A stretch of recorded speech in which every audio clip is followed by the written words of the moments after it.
Hello, everybody, and welcome to the Horseback Archery Podcast with me, Linda, and me, Johan. Hello, Johan. You have just been in Barcelona and enjoyed the sun and the really vacation weather, right? Oh yeah, worst rain weather in like 20 years or so in this season. Yeah, not what you're expecting when you go to Spain and Barcelona. But you actually met one nice guy there that today is our guest in this podcast, right? Yeah, I met a lot of nice people. Yes, but this one is Wojtek. Welcome to our podcast. Hello, guys. Welcome. It's a pleasure to be with you. Yes, you actually been on our list for a pretty long time, but now when Johan met you and he spoke to you, and we said yes, just do it now. We go with Wojtek. But I guess everybody doesn't know who you are. Like for me, you have just been a guy that always in everybody international competition I have following my daughter. So for those who never have met you, how long have you been practicing horseback archery? Not so long. I started in 2012, and I'm quite a bit longer on this earth than since this time. So yeah, it's been like around 12 years now, 12 seasons with horseback archery, and this was the first time when I touched the bow. But before I was a rider. So basically, my whole life, I'm doing horse business, horse stuff, and I was a rider first, and horseman, and then I became a horseback archer. Yeah, because you was actually doing show jumping, isn't that right? Yes, correct. I started when I was 10 years old, boy. Then when my father took me to a stable, because he was a rider, but just regular rider, he was a villager. He born in a small village, so everybody can ride, and horses were in a farm. And he took me to the club, and that's how I started. I started to learn riding since I was 10 years old, and then after I became a show jumping competitor, and I was training for around 15 years, just as a competitor, and later as a trainer. Oh, yeah.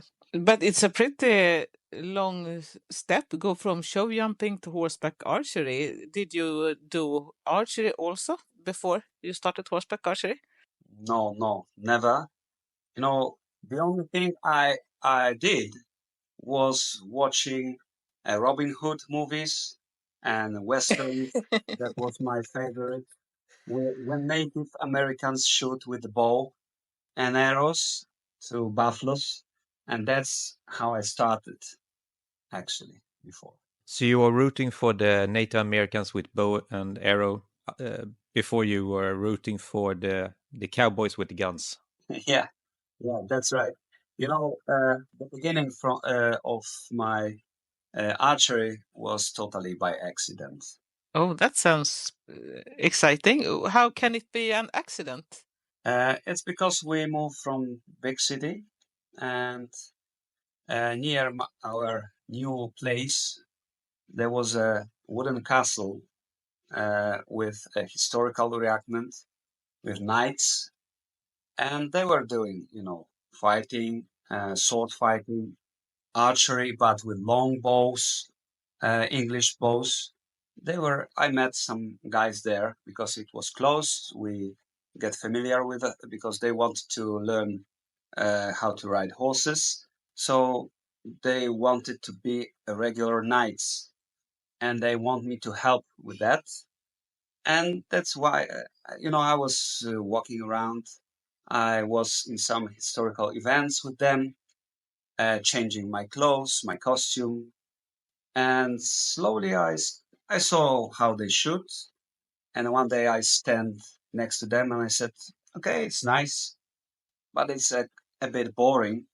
And why I can't do this on a horse, and that's how it started. My first shots I took with the long bow, English bows, natural bow, on a horse. And then slowly I started, slowly with Mediterranean release. And then I really discovered this is a great new activity. And I started to search. I did my research, and then I found a Polish Horseback Association. Then I read about ancient Mongolians, Turks. I start to uh, reading sources, historical resources, and then I found a compound reflex bow and shooting with thumb release and so on. And that's how I started. I started by accident, and then I started on horse, and I really uh, fall in love in horseback archery as a new approach to horse training. Also, that was a game changer to me. Yeah, it's a lovely story. But you have been doing this sport for quite many years now. What are your experience of the sport's development during these years? I mean, from that you found these associations and you have been in this sport for quite a long time now. Yeah, that's true. Perhaps there are people who are much longer in this sport. So yeah, it's 12 years, and it was a good years.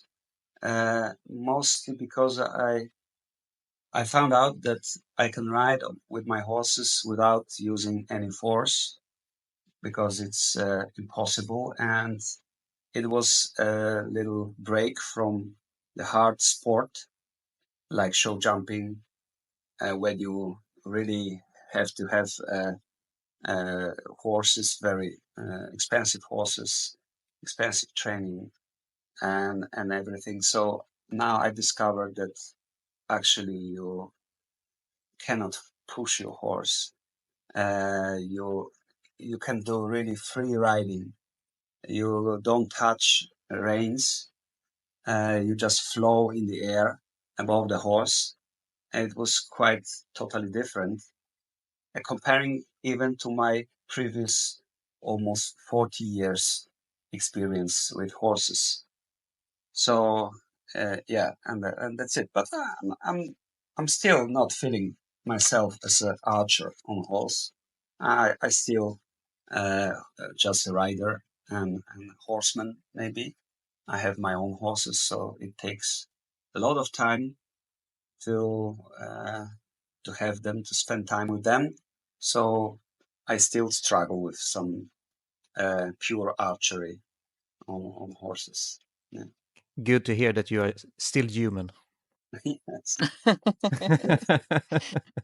Seeing some French guys, young guys, now no, this is not the joke really, because when you see them, they should like robots, and really, when you do it it was too late for me, but when you do it in a proper time and you start from proper training as a young, like 10 years old, 8 years old, they shoot like machine guns, and it's easy for them.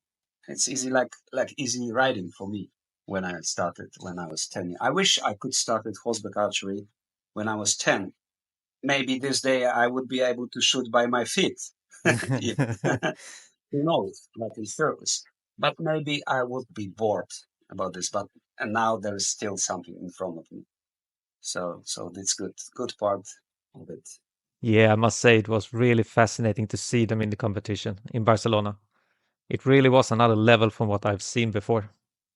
For me, as only has been a mom sitting next to the track for 10 years, the scores has really got higher and higher for every year. When Isabel was starting 10 years ago, you were actually winning the Swedish championship with like 20 points. Oh, no, maybe not 20, maybe 50. I don't remember. But today it's so much higher scores.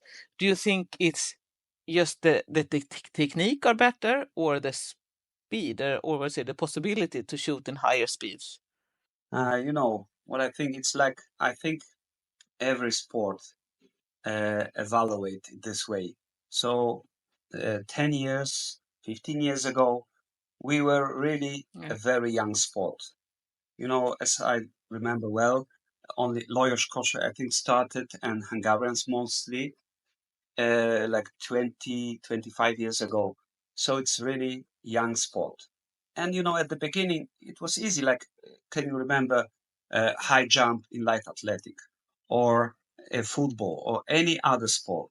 When they started, really the achievements were quite low comparing to today to sports. When, you know, show jumping on Olympic day, they were jumping 120, 130, and now they are jumping 160, and combination between obstacles are way much more difficult than in previous times. So I think it's a natural development, and also it's hard work of the pioneers, where those people who started, who are become trainers. That's why the hard job of Alan Legal pays off now with this young generation. He sacrificed his life to get those students right now when we look and admire them.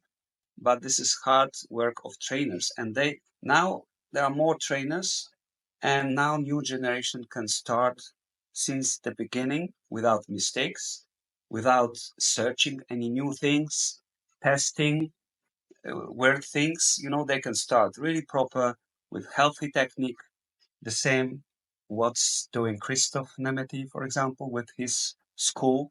So now there is algorithm to get a high score. It's like a mathematic. When you start, when you do this and this, it's like 2 plus 2 must be 4. And this is like that. And also the technique.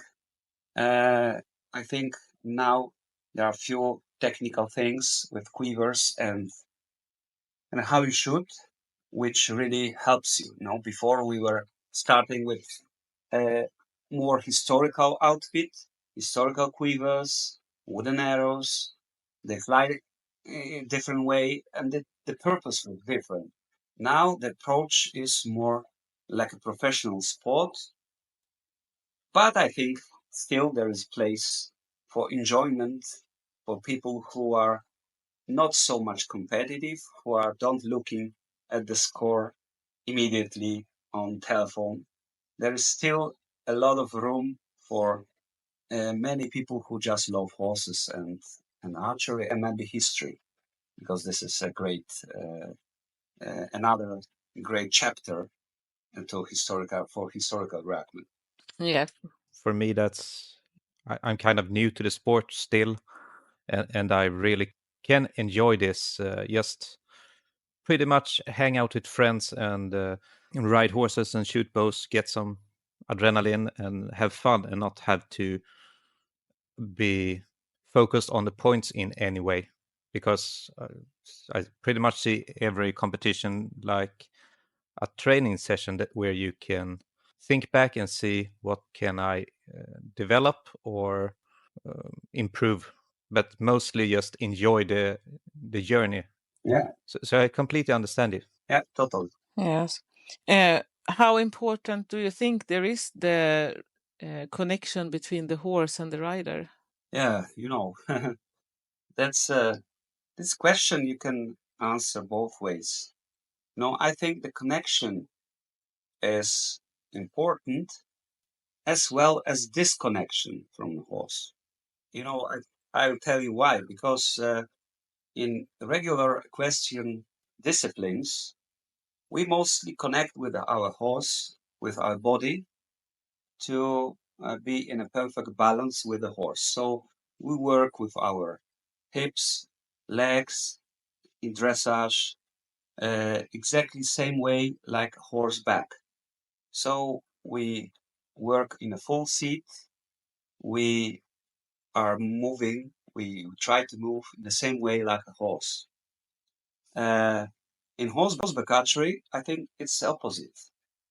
So in one way, you have to connect with your horse so much and so deep that you can leave the horse at the starting line and disconnect from his movement to be able to not receive any horse movement from his back to your body, to be still, to have to create this solid base for archery, to take a shot. You cannot move. You cannot move like a classic equestrians because you won't be able to shoot. And then in the end, you have to connect with your horse again. So it's more like with natural horsemanship, like with tricks, like working with dogs. So horse has to know his job. You ask him just to canter from the start to finish, and then you let him go. You don't push, you don't correct him, you do nothing, but you just focus on your target. And actually, your target, your goal is targets, right? You have to stand still, keep your bow in one line, and you have to connect with your target. And your horse is just your friend helping you with that. So the connection is more mental, and you have to work with your horse like with your friend. Like I think it was in the former times when you get your horse and you go for the battle, you have to rely on your horse, not just copy his movement. So you have to really have a friend who will stay with you and you will stay with him. And you have to work with your horse every day to, when you call him, he will come to you and he will never let you down, something like that. And that's why I think it's a beautiful. You can see this with some guys who work with natural horsemanship, like Honza Blacha, for example, where there is a freedom work when horse can do everything without sitting on him. There are some people who are doing these things, like Pat Farelli, for example. Yeah. So this is a mixture of this is a totally mixture of everything you can do with your horse that he will stay with you during competition. And this is how I see this. Yes, it's really an amazing way to look at it. So it's pretty much flock mentality. Yeah, it's more psychological way, not just pure riding like elements, high equestrian or dressage elements or something. Okay, you can do it, no problem. But then during it's more like you teach your horse what to do, then you show him a signal to start, and horse will do his job. Like with cutting, a horse see the cattle, Yeah. you show him a cattle, and then you do nothing. You just sit to not fall off, and the horse is doing the job, chasing the cattle to the herd, right? So this is similar, and this is the same. So as much you want to be focused on target, that less you has to be focused on your horse. But in the end, you focus on your horse with 100% and then zero on target because you're done. And this is the perfection of situation you might get. Of course, you will never get a perfection. You are just getting closer and closer to this. Yeah. I actually never thought about it in the same way as cutting. It's but I do understand what you mean, but I never thought about it. It's really like you and your horse really need to trust each other to do what you both are supposed to do in the moment. So the horse can trust you that you don't mess up on the back and they can just run forward. Sure. And this is how how you develop trust. That's why you have to train. You have to be good in balance in riding because you can horse has to trust you that you will not hurt him on his back, right? You will not hit him with your arrow point, with your bow, with your saddle, with everything. So this is also care about horse equipment and horse balance, and many hours working with your horse at home. So I really wish I could take my horse to every competition, because this situation you can meet only with your horse. It's very rare, and actually you cannot meet this situation with random horses, how we have when we are given horses on a competition. So this is very difficult to get this connection with unknown horse, even if you get 1 or 2 days before the competition. This is quite difficult. Yes, that was my following question. If what you experience when you need to rent a horse on a competition, how it's infection. What you say in? Yeah, you understand what I mean. Much in your archery, or is it when you are competing? Yeah. Yeah, it affects a lot. Actually, horse is 50% and rider is 50%. Of course, during this, when a horse is cantering very nice and slow, then your job, for example, on tower is 90%. But on hand track, then I think even 90% is about horse, belong to horse. And it's difficult. So mostly when I see people, they get horse and they ride and they shoot, they ride, shoot. They say, no, this horse is too fast, or this horse is too slow, or I want another horse. So I really, in my life, I get really less, maybe 1 or 2 times when I got really horse, not bad horse, but simply untrained horse.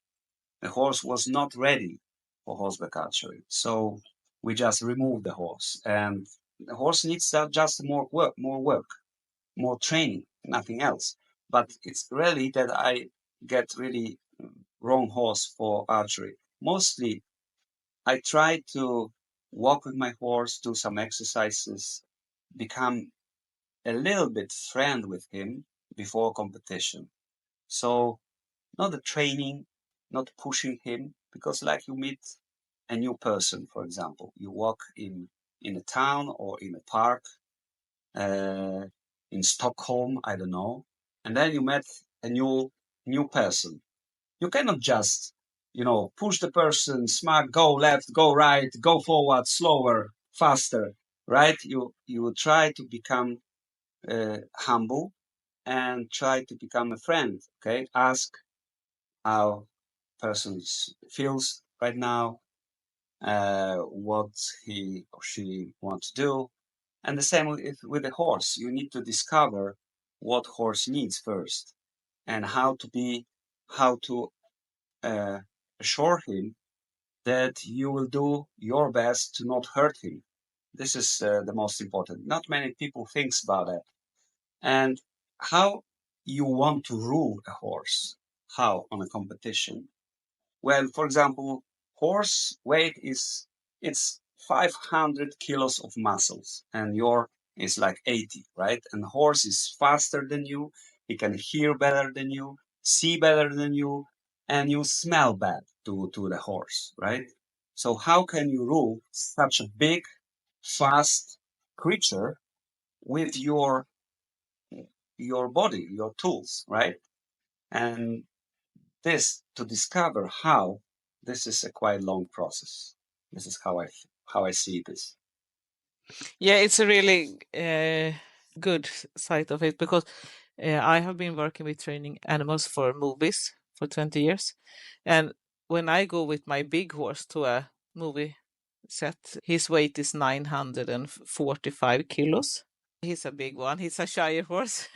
But if he gets afraid, there is no leash or chain or anything in the world that will stop him from running and destroy every camera for billions of money that I even don't want to think about, because he's too heavy, too much Yeah, muscles. If he wants to run away, he will do it. yeah, the only secure I have, it's my relation to him. Yeah, if he trusts me that you can stand here, even if it sounds frightening or smells bad or whatever it is, it's okay. I tell you, it's okay. You can trust me. Then he will stand still. Yes, that's exactly what you said. This is you have only your mind, and this is psychological effect, and actually you don't need a horse weight 900 kilos. It's the pony with 350 is Yeah. pretty enough. But if he wants to do something and run, he will run, and there is nothing you can do to stop him. So really, So then the bonding with the horse is the most important part when you are out traveling to contests. Pretty much, if I yeah, understand this yeah, correctly, that's it. to get a good mentally connection with your Yes, partner. yeah, It's way more important to find out how fast they are, how slow they are, because that's something that you might can adjust a bit of course. when you get a good teamwork. Yeah, That's interesting. yeah. I can say just one thing in the end. I had a nice, beautiful photo with my horse, quarter horse Jimmy, in Poland on big competition. And I was just standing quiet with him. My head was low, and horse was almost sleeping. And it was just 1 minute before start hand track, before competition. So you may say before the battle. And I saw many people, warming up horses, uh, cantering around, uh, and shouting sometimes, shooting many arrows, the best life score on the try run, right? And everything. So I think the best you can give your horse before the start, like before the battle, is relax, calm, and rest to save all power for the competition, for the start. Of course, you have to warm up him, but before, right? And not much really. Uh, it's really just to relax his muscles, just to extend his muscle. Uh, Horse is not all, or maybe if horse was standing in a box 24 hours, that's right. But if horses are walking around or mostly on pastures during the competition, you need like 10 minutes walk and 5 minutes some exercises, and that's it. And then to be calm and connect with your horse, to have a friend for your start. That's it. I really like this. Yeah. Except for being a good friend to your horse and a good experience with the horse, what other qualities would you say are important to become a successful horseback archer?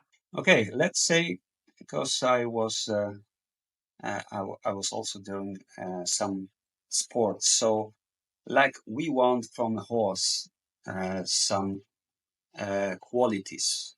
We want him to be calm. We want him to be fast, canter nice and smooth, and be flexible, be nice. So it means if we require these things from a horse, we have to require those same things from ourselves. So I think uh, really there is also very important to achieve some scores uh, to be the same. I mean, to be in balance with your body and your mind, stamina, dexterity, uh, to be, s- strong enough to handle, 3 minutes of canter, to be, stamina. I mean, you have to have some condition to stand up, not to breathe like this after 100 meters, because horse can receive this, can hear that and say, "Oh, he's so weak." So and or maybe start to be afraid and say, "Okay, I better run away because he's too weak to rule me." So you need to require from yourself as well to not be, like long distance runner from light athletic, but just some minimum level of condition, strength and balance to be able to manage a big horse. And I think it's also important to be fast enough to reload, to use your bow, arrows, to have good position, good balance. I think balance is the most important. Do you do any more training except riding and shooting?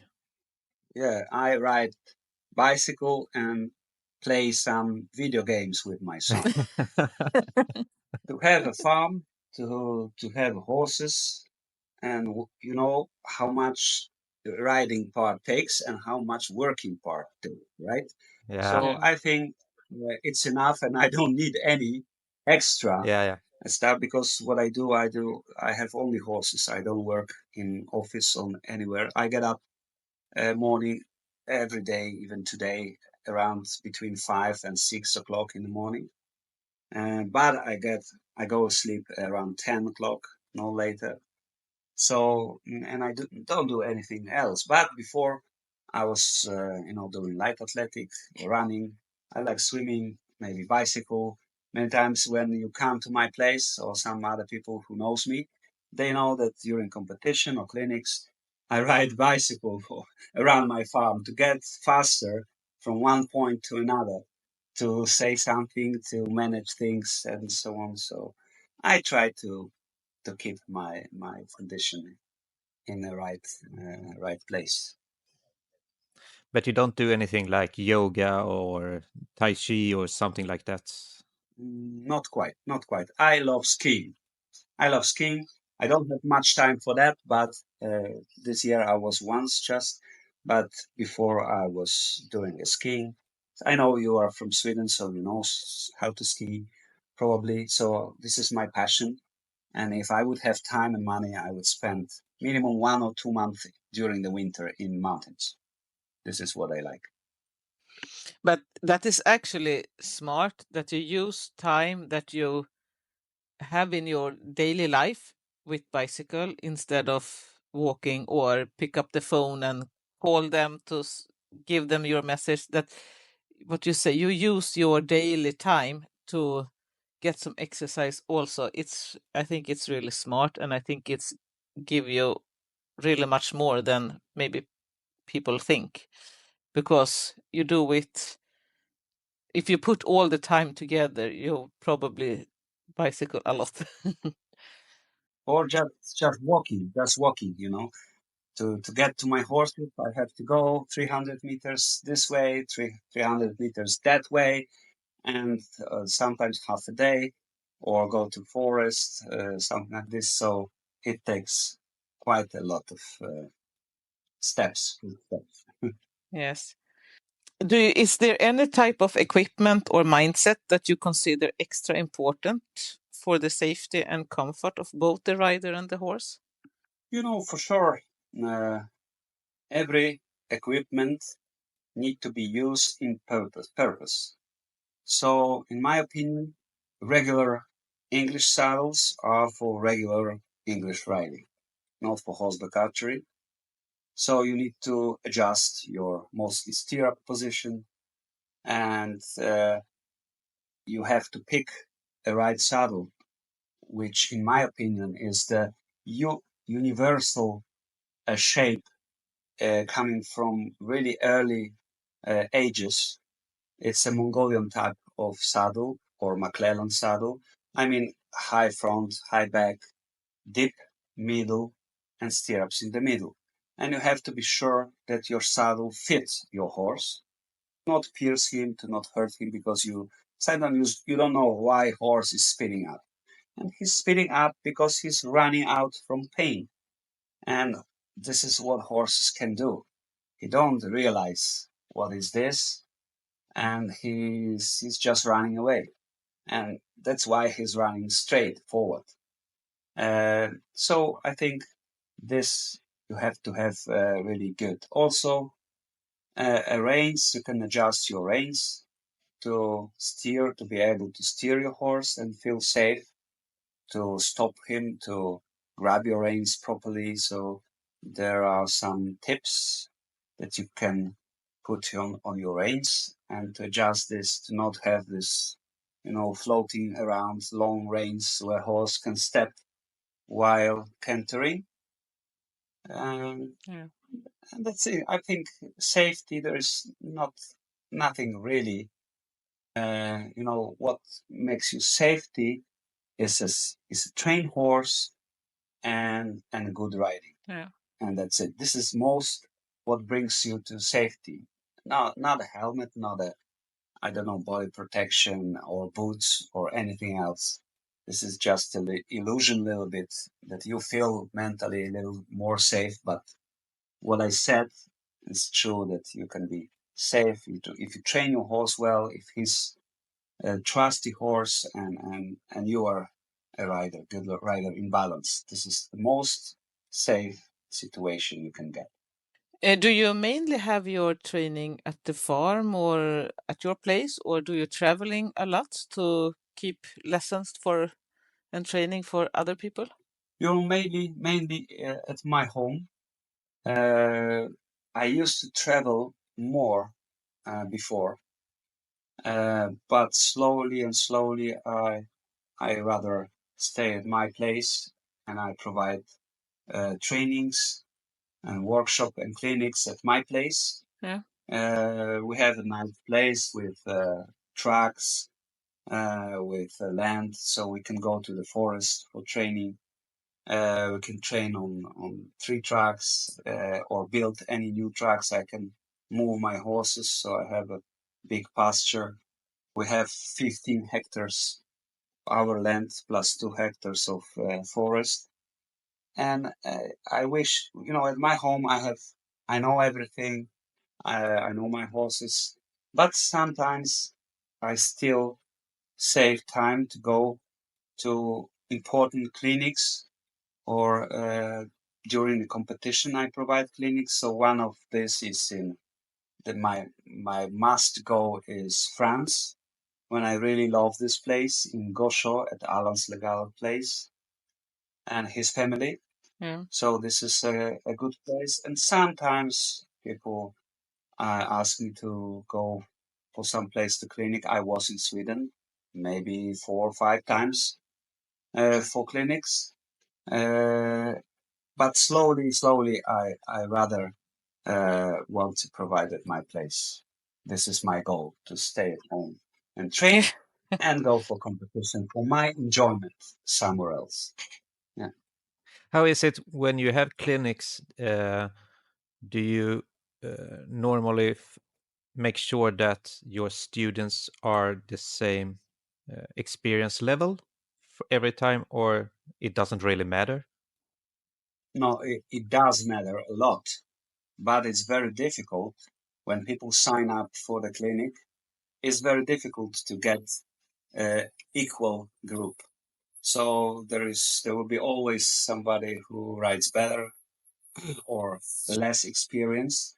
So of course, the perfect situation is to have the same level of riders. Doesn't matter if it's high, medium, or beginners, but it's good to have the same level. Then you can provide your trainings, for the whole group, and everybody is satisfied.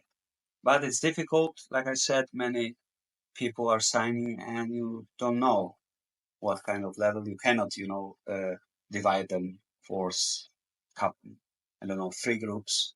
But I always try to find, the exercise for that level.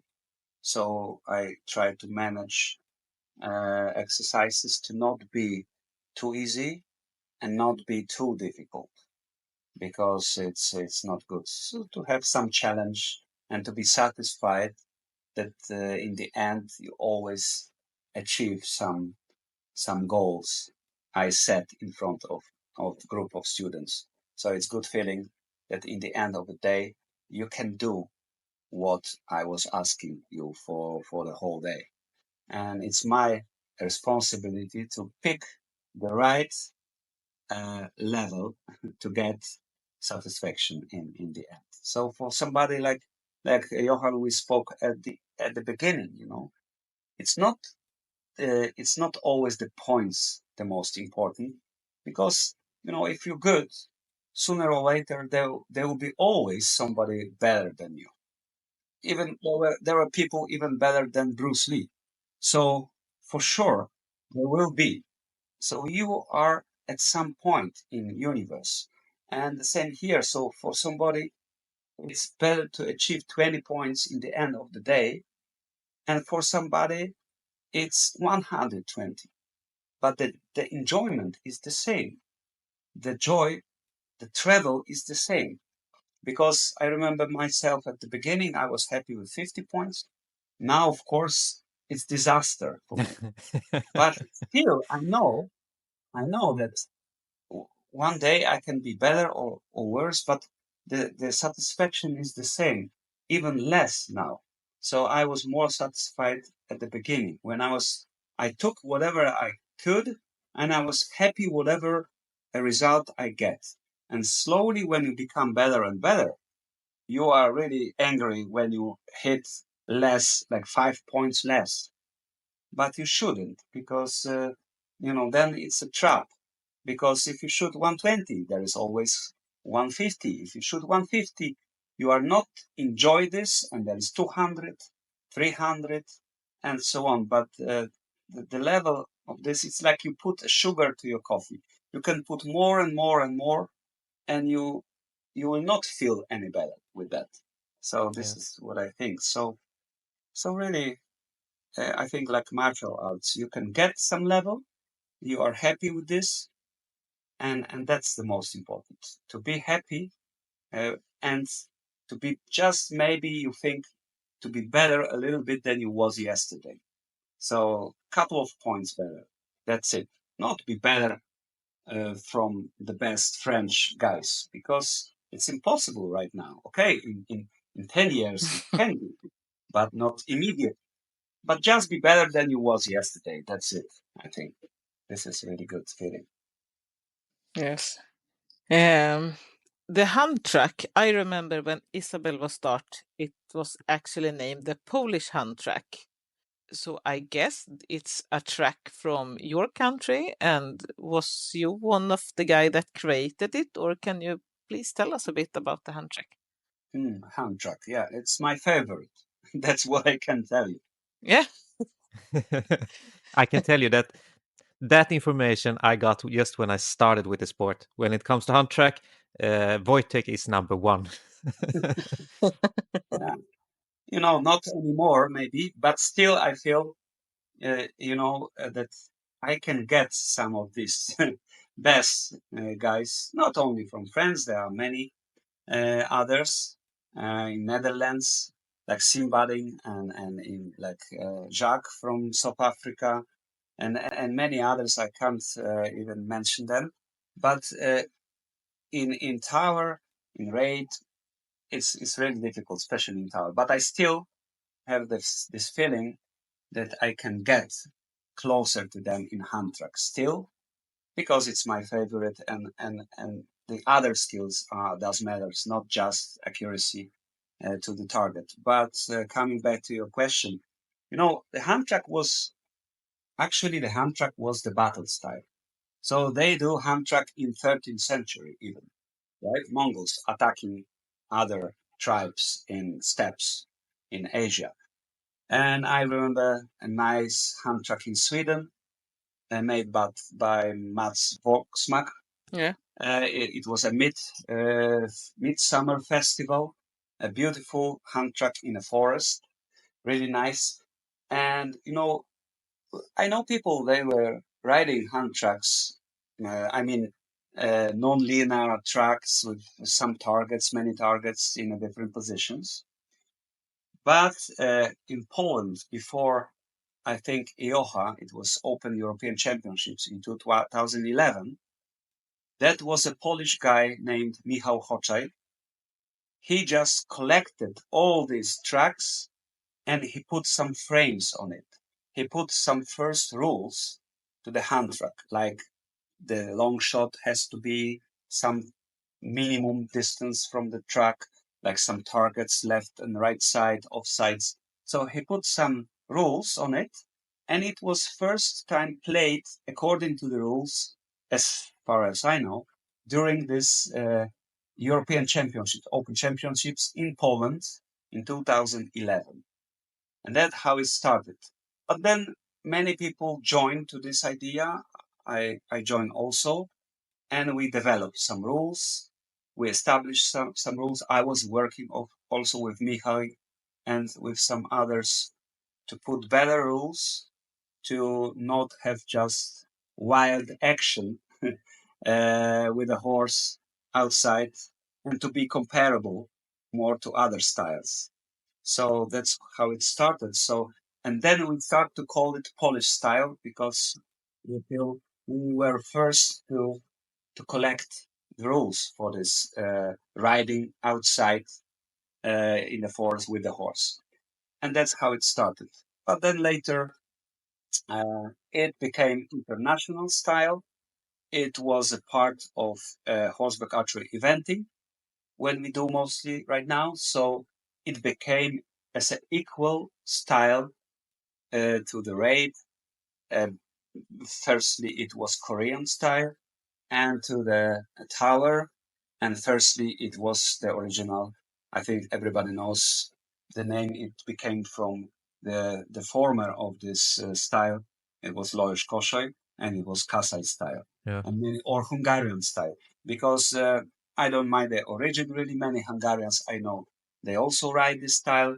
So I don't know who first set up really those rules, but mostly it was known under Hungarian name. So it was Hungarian, Korean, and Polish style.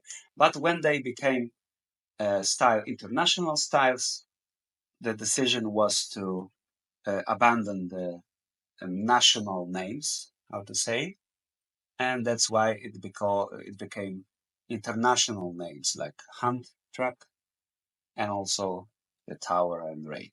So and that's why it became. But the origin and development and the first work, first setup of the track, uh, really like a style, it was in Poland in 2011, 12. And firstly, we played this style on Grunwald.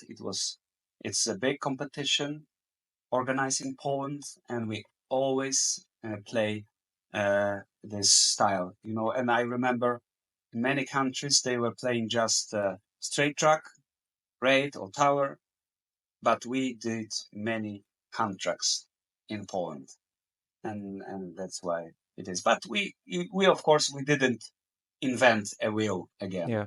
It was before.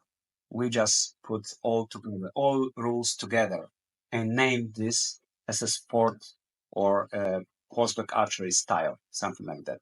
That's why it was called Polish style before, and now hand track.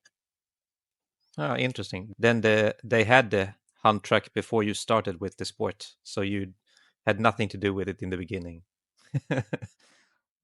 Yeah, of course. Hand track was very. It was actually the only style in the past, right? Yeah. Because when Mongols fight with other tribes, or when they conquer Hungary or Syria or Poland, even we have a nice reenactment battle now event in near Legnica.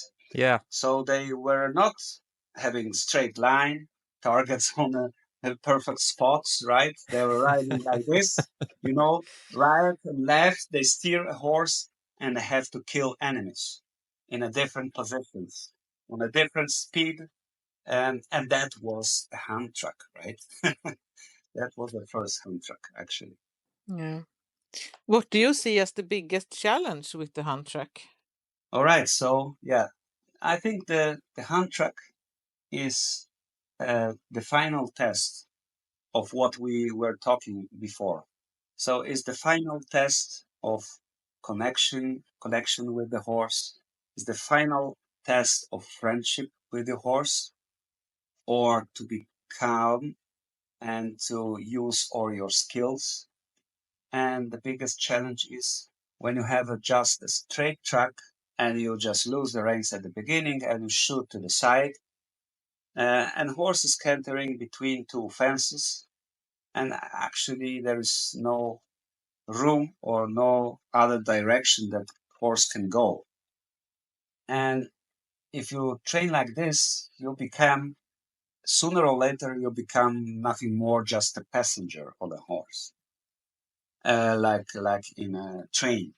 But on a hand track, the challenge is to lead your horse, to steer your horse through curves, through open spaces, and uh, while steering, to be able to shoot in the same time. That's a skill.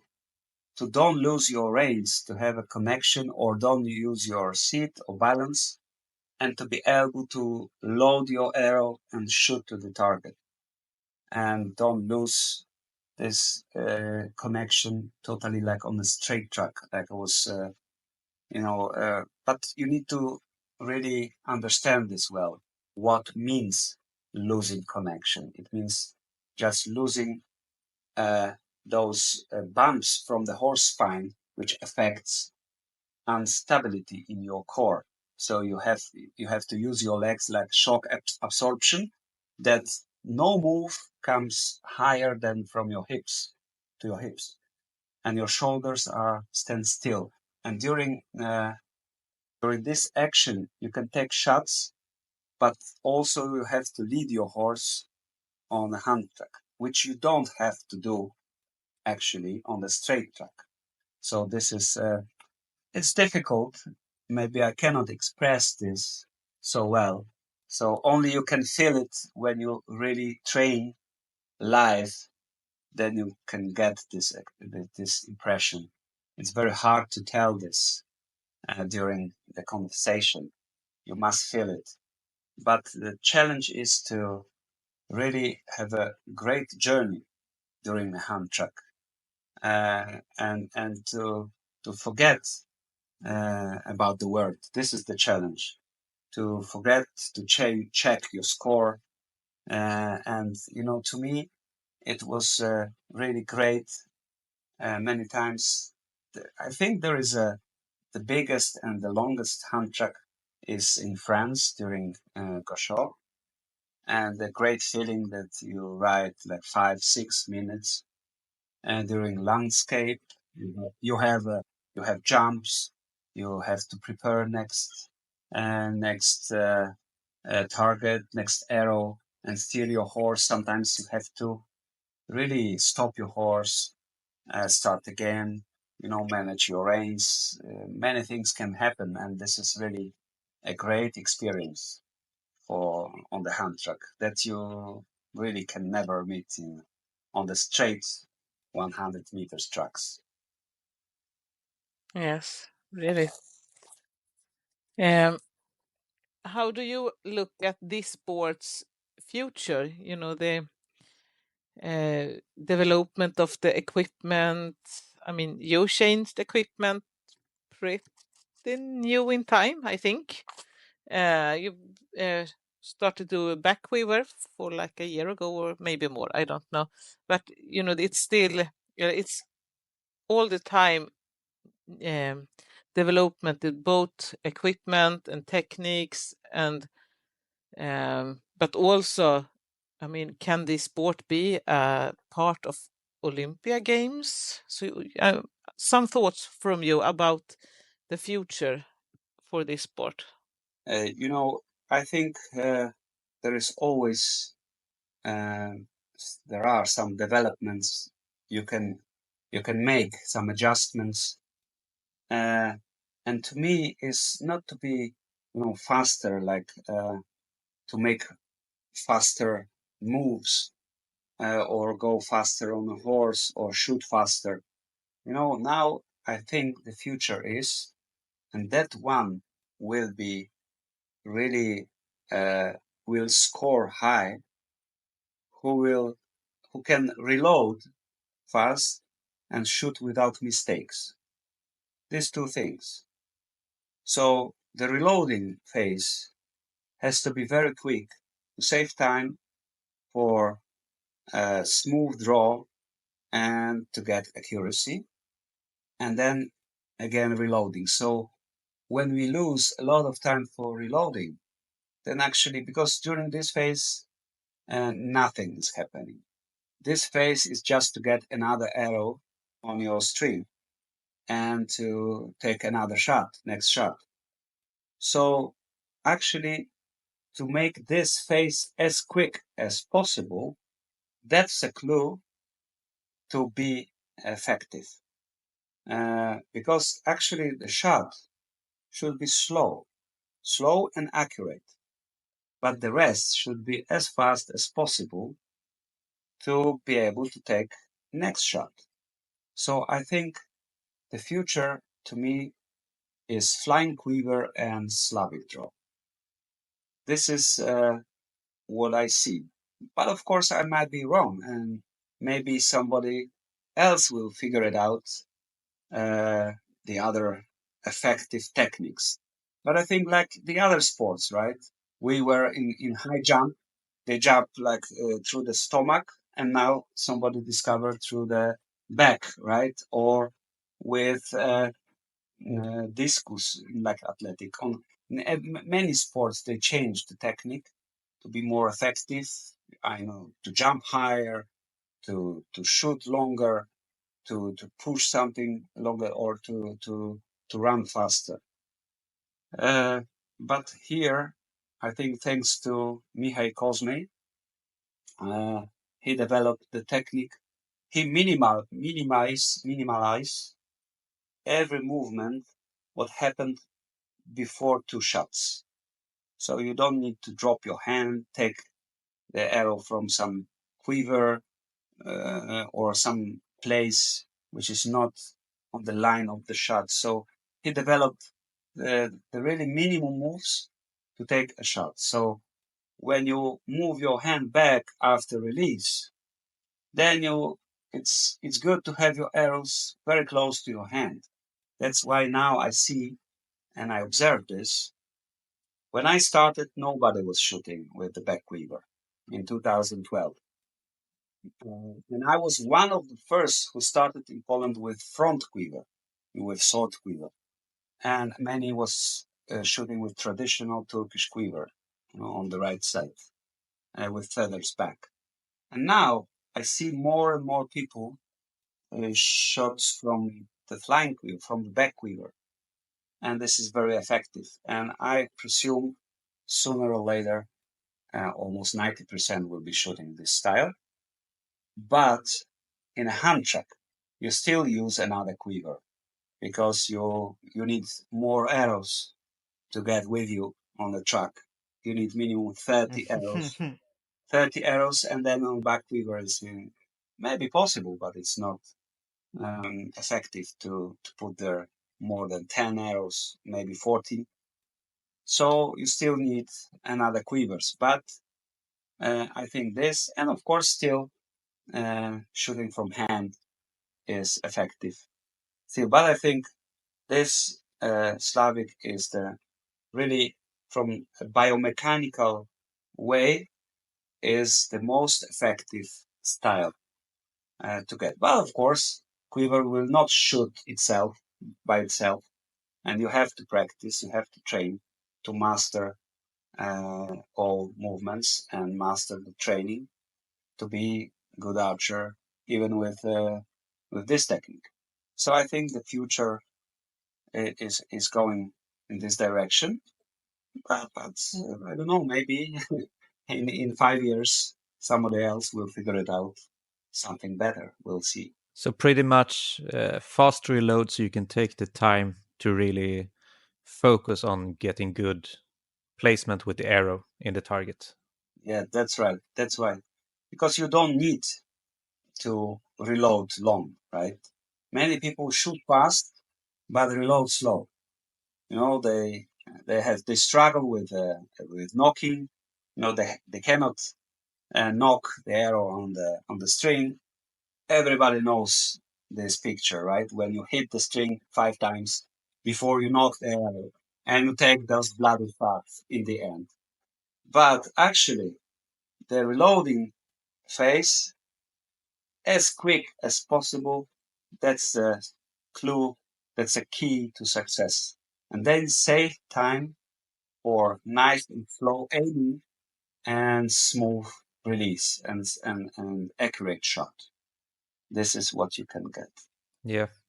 If I remember correctly, Christoph was talking about even though the Slavic is really, really fast, it's still as archer you need to train a lot more on the release because it's way more dependent than the Mediterranean or the thumb. Yes, yes, that's correct.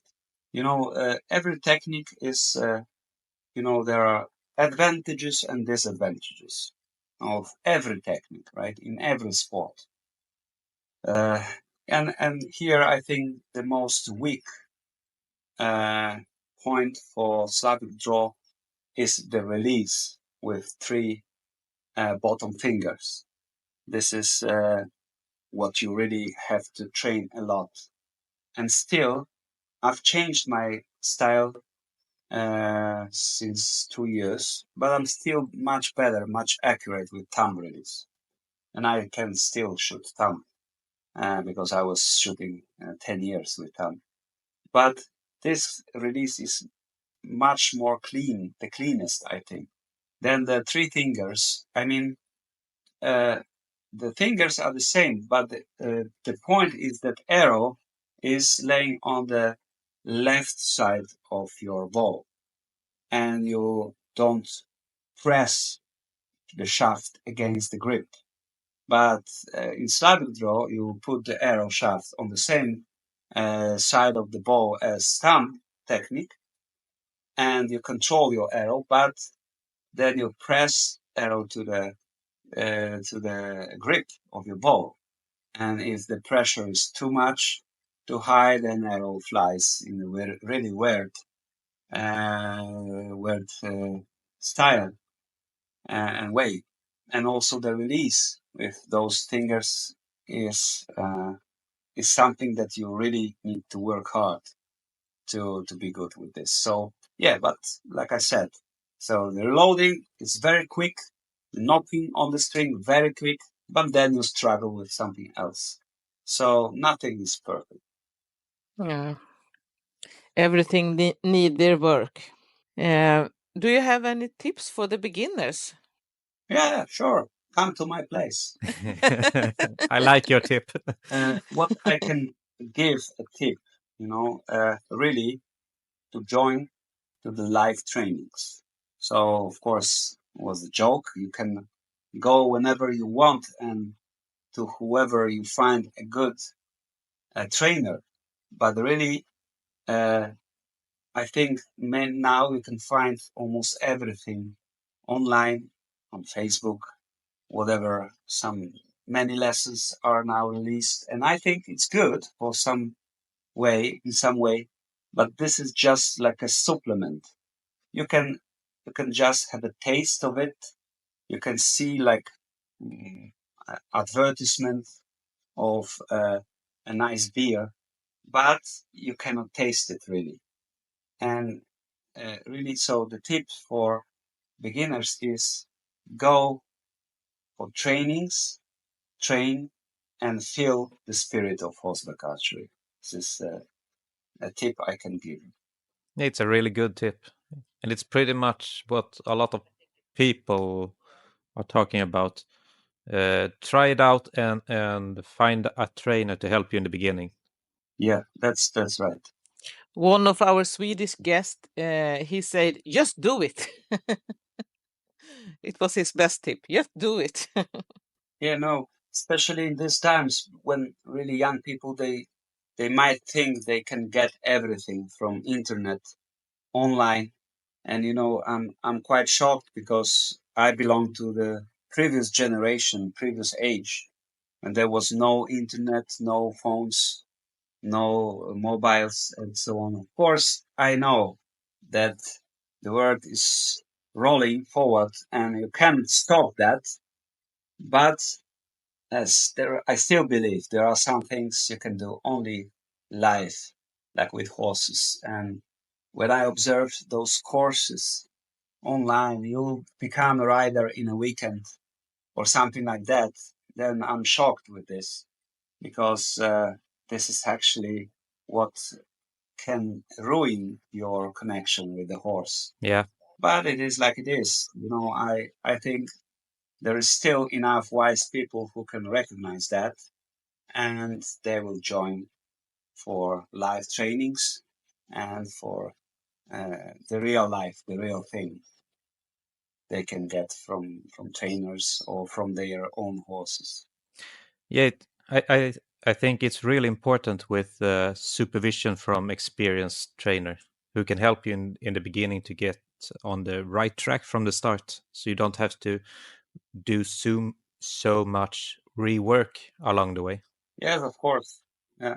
Especially for young people, because when you get a wrong pattern, then it's like you said, it's very difficult to reteach your body, your muscles, your nerve systems.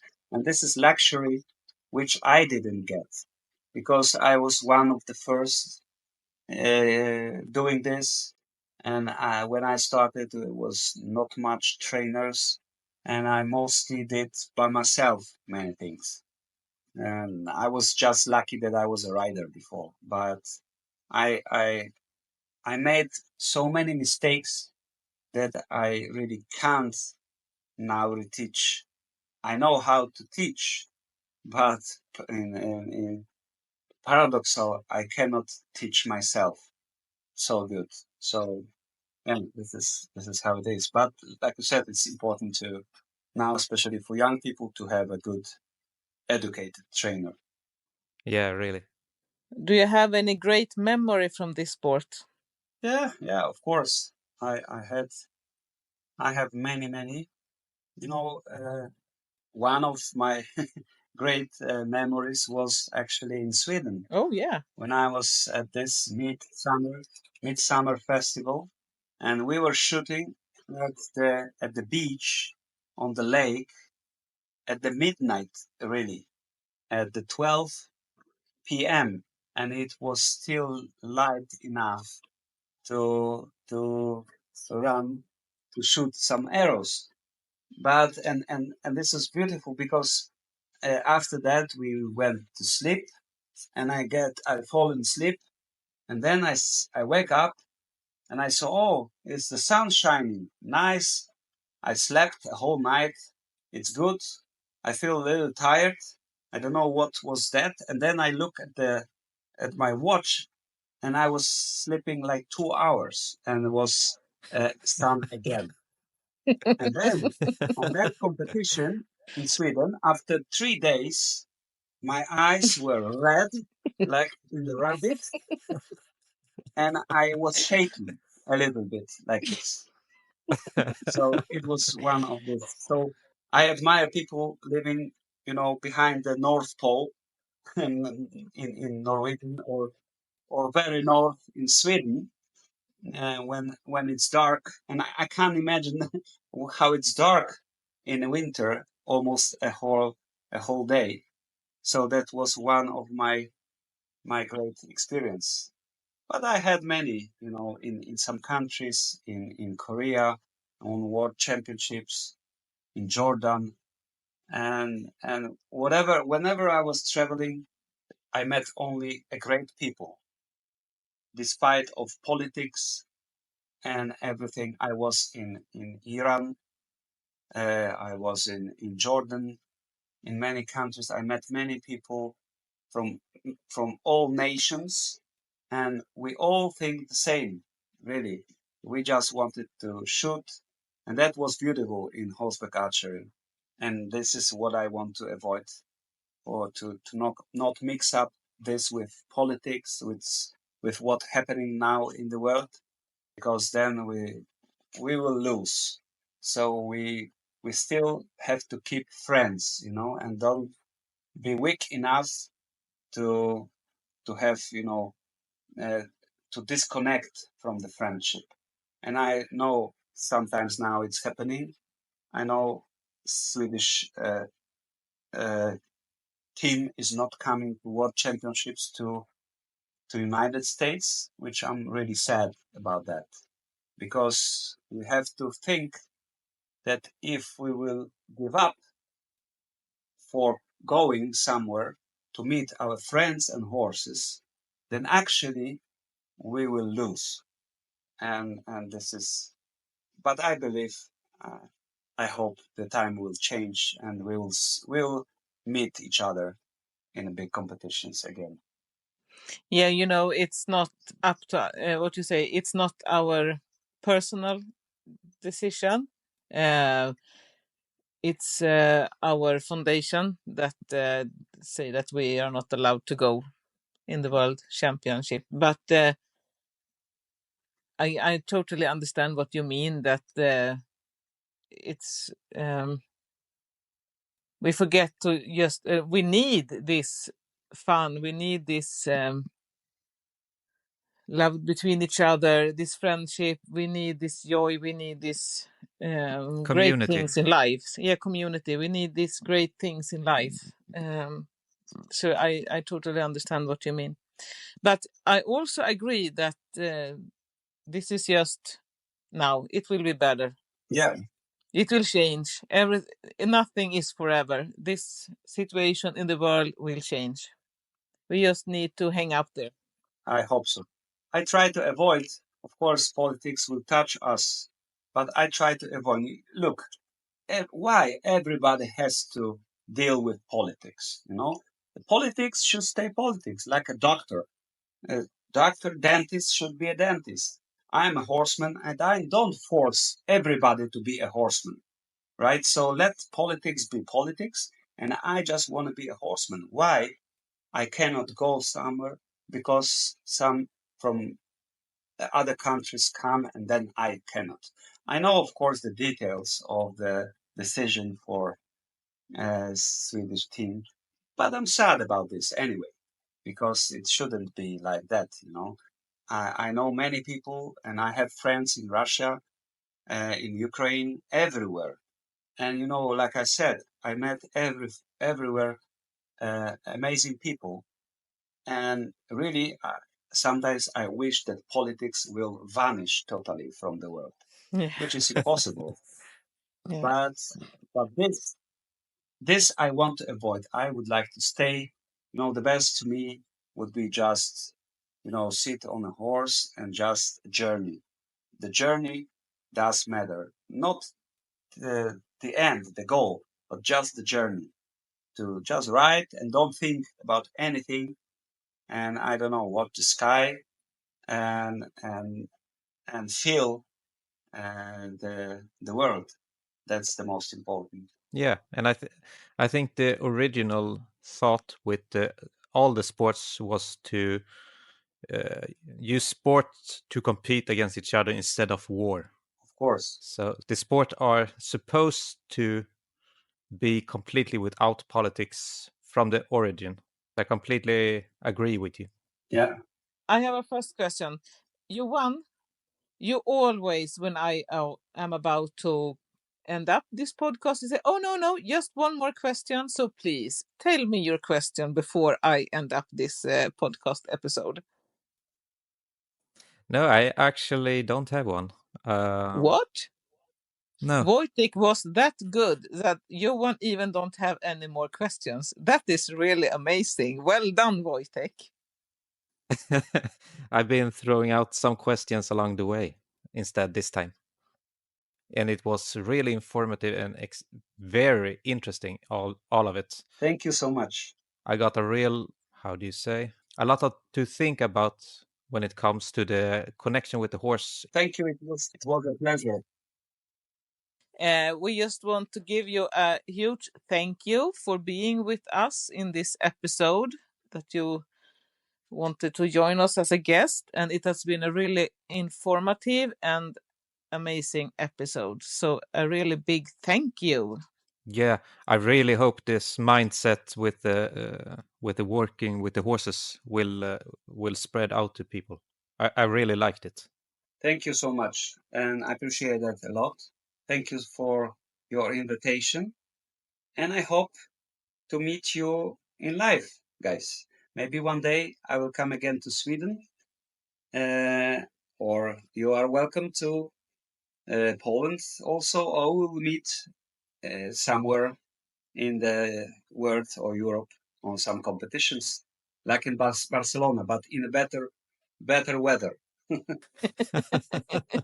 Yes. I truly, from bottom of my heart, hope for better weather. Yes, yes. Yes. Well, Thank you so much. thank you so much, and bye bye. Bye bye, everyone. See you. Goodbye. Thank you.